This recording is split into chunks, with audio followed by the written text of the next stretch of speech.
Welcome to today's episode of the Be Sure podcast. Living with epilepsy involves challenges beyond seizures, including stigma and emotional impact. However, with the right treatment and adjustments, many people with epilepsy can lead active lives. To help us better understand this, we are fortunate to have a renowned consultant neurologist with extensive experience in treating epilepsy.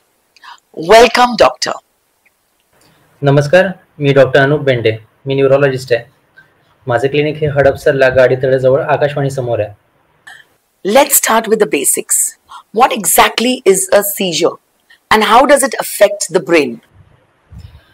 Caesar किंवा epilepsy म्हणजे ब्रेनमध्ये एक short circuit होतं. त्याच्यामुळे मग जे resultant motor activity असते त्याला सीझर म्हणतात. जनरली आपण टीव्हीमध्ये बघतो की हातपाय इनव्हॉलंटरी हलतात, तोंडामधून फेस येतो, त्याला आपण सीझर म्हणतो. पण सीझरचे मल्टिपल टाईप्स आहेत. त्याच्यानुसार आपण त्याला डिसाईड करतो की कोणतं ट्रीटमेंट द्यायचे. पण फीट म्हणजे फक्त ब्रेनमधली शॉर्ट सर्किट, त्याच्यामुळे जे रिझल्टंट हातापायामध्ये इनव्हॉलंटरी मुवमेंट होते त्याला आपण सीझर म्हणतो. What is epilepsy? Epilepsy he term आहे की ज्यामध्ये एपिलेप्सी म्हणजे देर आर दोन सीझरचे एपिसोड जे 24 आवर अपार्ट असतात, म्हणजे 24 तासाच्या डिस्टन्सनी असतात आणि ज्याला काही कारण नसतं, जसं ताप किंवा बाकीच्या काही गोष्टी नसतात, काही रिझन नाही भेटत आपल्याला, त्याला एपिलेप्सी म्हणतो. एपिलेप्सी ही फक्त एक टर्म आहे ज्याच्यामुळे आपल्याला असं समजतं की there are no reason, but त्याचं डेफिनेशन मध्ये म्हणतात की there are two seizure which are 24 hour apart, there are no any other reason we can found. What are the different types of seizures and do they affect people differently? Yes, seizure म्हणजे मी जसं म्हटलं की ज्याच्यामध्ये Caesar म्हणजे ब्रेनमध्ये short circuit होतं. जसं मी माझा विचार करतोय त्याच्यामुळे माझा हा उजवा हात हालतोय, म्हणजे माझ्या डाव्या ब्रेनमधून काम केलं आणि माझा उजवा हात हालतोय, याला आपण नॉर्मल ऍक्टिव्हिटी म्हणतो. सीझर म्हणजे काय, जिथं शॉर्ट सर्किट होतं त्यामुळे न्यूरॉनमधून त्यांचे इम्प्रॉपर इम्पल्सेस येतात आणि ऑटोमॅटिक माझा हात हालायला लागतो आणि मग ते शॉर्ट सर्किट पसरतं ब्रेनमध्ये आणि मग जनरलाइज सीझर येतात. त्याला फोकल विथ सेकंडरी जनरलायझेशन म्हणतात. म्हणजे कुठूनतरी शॉर्ट सर्किट होतं, ते पसरतं आणि इनव्हॉलंटरी ऍक्टिव्हिटी होते, म्हणजे सीझर. याला फोकल सीझर म्हणतात. जनरलाइज सीझर म्हणजे ज्यामध्ये पूर्ण ब्रेनमध्ये शॉर्ट सर्किट येतं, त्यामुळे चारी हातपाय हालतात. त्यामुळे आपण जनरली डिव्हिजन असं करतो, जनरलाइज सीझर आणि फोकल सीझर. फोकल सीझर म्हणजे कुठेतरी काहीतरी ट्युमर असेल, काही लिजन असेल, ओल्ड ट्रॉमा असेल, किंवा काही वेळेस काही भेटत नाही, त्यामुळे काही स्ट्रोक असेल, त्यामुळे तिथून शॉर्ट सर्किट होतं आणि मग जसं सांगितलं तसं सीझर ऍक्टिव्हिटी फॉर्म होते. म्हणून आपण त्याला मेनली फोकल आणि जनरलाइज असं डिफरन्शिएट करतो. I see. Now, can you explain what causes epilepsy? Is there always a known cause? आपण जनरली मोर दॅन 50% पेशंटमध्ये आपल्याला काही कारण भेटत नाही खूप वेळेस, आणि आपण 2-3 इन्व्हेस्टिगेशन करतो, त्याच्यामध्ये आपल्याला कारण नाही भेटलं, वी ट्रीट एज जनरलाइज इडिओपॅथिक, म्हणजे काही कारण नसलेली एपिलेप्सी. ते चांगला रिझल्ट देतो. जनरली आपण आपल्याला काही स्ट्रोक असला, काही फीवर असेल, ओल्ड ट्रॉमा असेल, जसं मी सांगितलं की कुठेतरी शॉर्ट सर्किट उडतं, त्यामुळे काहीतरी त्याला रिझन लागतं. जर रिझन असेल म्हणजे काहीतरी तिथे इंजुरी झालेली असेल, तिचे सर्किट व्यवस्थित फॉर्म नसते झाले, कंजिनायटल काहीतरी हायपॉक्सिस झाला असेल, डिलिव्हरीमध्ये प्रॉब्लेम झालेला असणार आहे, किंवा ब्रेनमध्ये काही ट्युमर, काहीतरी ॲबनॉर्मॅलिटी असेल, तर त्याच्यामुळे शॉर्ट सर्किट उडून मग फिट येऊ शकते. त्यामुळे मोर दॅन 50% पेशंटमध्ये काही नाही भेटत. काही नसलं म्हणजे असं नाही की काहीतरी आपल्याला पाहिजेच, काही रिझन असणं गरजेचं नसतं. जेव्हा इफ देर इज रिझन, तेव्हा आपल्याला ट्रीटमेंट लाईफ लॉंग चालू शकते. And there is no reason, त्याला इडिओपॅथिक सीझर म्हणतात. जसं मी म्हटलं तुम्हाला, त्याची ट्रीटमेंट फार चांगली असते. 1-2-3 वर्षाची ट्रीटमेंट कोर्स नंतर पेशंट टोटली नॉर्मल होऊन जातो. त्यामुळे असे रिझन आपण डिफरन्शिएट करतो for treatment cause. Well, that's really helpful to understand. Well, what are some of the signs or symptoms of epilepsy that caregivers should look out for? बघा, सीझरचं आपण हे माहिती करायला पाहिजे की there are 3 parts of seizure. म्हणजे जेव्हा fit येते त्याला 3 पार्टमध्ये आपण डिवाइड करतो, ऑरा, सीझर आणि पोस्ट सीझर. तेव्हा ऑरा म्हणजे काय, जेव्हा पेशंटला माहीत पडते काहीतरी मला अंधारी येणार आहे, काहीतरी असं डोळ्यासमोर काहीतरी लाल किंवा काळं असं वाटतं, एका हाताला मुंग्या येतात, तो हात ट्विस्ट व्हायला लागतो आणि मग पसरतं, याला फोकस सीझरचा ऑरा म्हणतात. हे पेशंटला माहिती पाहिजे की ह्याचा ऑरा येणार आहे. रिपीटेडली जेव्हा सीझर येतात आणि त्याला माहिती असते की आता मला सीझर येणार आहे, त्याला ऑरा म्हणतात. तर अशा सीझरचे ऑरा पेशंट आणि पेशंटचे रिलेटर जेव्हा माहिती असतात तेव्हा ट्रीट चांगलं केलं जातं. दुसरं की what patient care giver should know, की जर ऑरा आला तर त्याला काही ट्रीटमेंट असते की आपण फिट नाही येऊ शकत, नाही येऊ द्यावी. त्यामुळे आपल्याला ऑरा आणि इक्टल फेजचे काही गोष्टी माहिती पाहिजेत रिलेटिव्हला, केअर गिव्हरला, की काय कसं त्याला हँडल करायचं.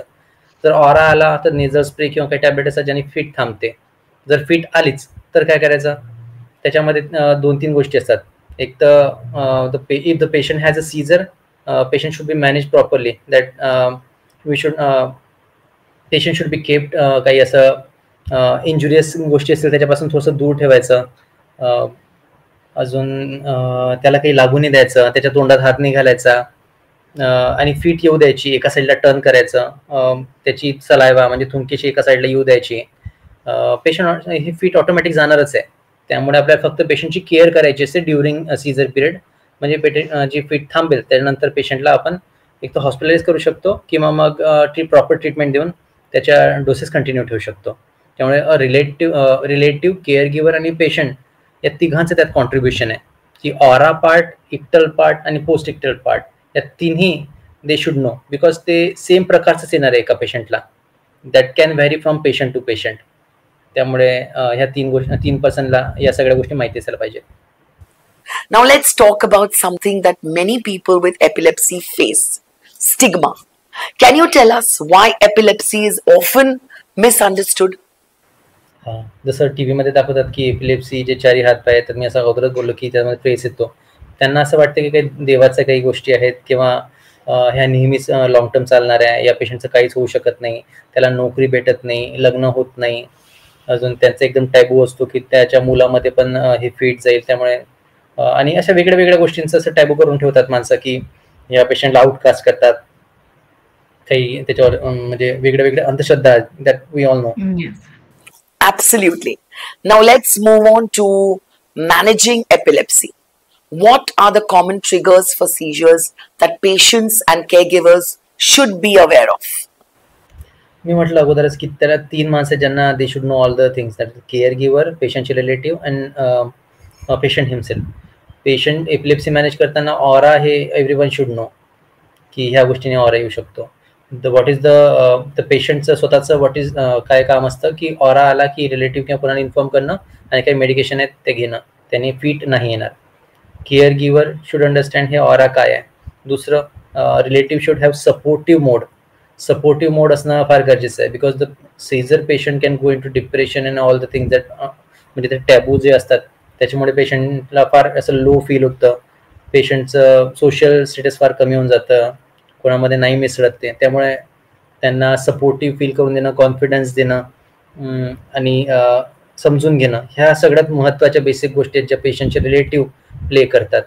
कारण की the society can do anything, but म्हणजे आपले जे घरचे असतात त्यांनी त्यांना स्ट्रॉंग बिल्ड आणि फाउंडेशन दिले तर पेशंट एकदम नॉर्मल लाईफ जगू शकतो, जे एकदम सिम्पल पर्सन जगू शकतो. आणि ट्रीटमेंटने फार फार चांगला इफेक्ट येतो. इवन समजत पण नाही की फिट कधी येते म्हणून, इतकी चांगली ट्रीटमेंट अवेलेबल आहेत. त्यामुळे पेशंटचे रिलेटिव्ह आणि care giver they have different roles. Even the society has a role, but they should understand की फिट काय असते याचं डिटेल माहिती पाहिजे त्यांना, तेव्हा ते त्यांना सपोर्ट करू शकते. Thank you so much, Doctor. This has been incredibly informative and helpful.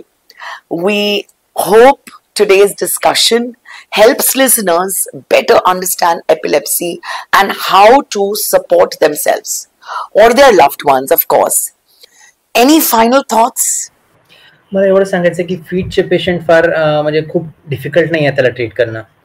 जर मी अगोदर सांगितलं हे फिट रिलेटिव्ह, पेशंट हिमसेल्फ आणि केअर गिव्हर यांची जर प्रॉपर जर बाउंडिंग असेल, सगळ्या गोष्टी एकदम क्लिअर असतील, तर फार चांगली ट्रीट करता येते फिटला. अशा नवीन नवीन मेडिसिन आहे की ज्यांनी इव्हन फिट फारच थांबून जाते. जनरली काही पेशंटला सिंगल एपिलेप्टिक लागतात, म्हणजे एक गोळ्यांनी थांबून जातं. प्रॉपर मेडिसिन प्रॉपर ड्युरेशनने घेणं, मिस नाही करणं, झोप व्यवस्थित घेणं, या सगळ्या जर व्यवस्थित गोष्टी आपण प्रॉपरली फॉलो केल्यात तर patient can live a normal life. फार वंडरफुल ट्रीटमेंट आहेत. फिट हे फारच चांगलं रिस्पॉन्ड करणारी अशी एक डिसीज आहे. त्याला डिसीज पण नाही म्हणणार, एक छोटंसं एक ॲबनॉर्मॅलिटी आहे. त्याला प्रॉपरली हँडल केलं, प्रॉपरली मॅनेज केलं तर एकदम वंडरफुल रिझल्ट येतात. Patient can live life normal life longevity असते, म्हणजे he can live 100 years as a other person live. Thank you, Doctor. And thank you to our listeners. Until next time, take care and stay informed.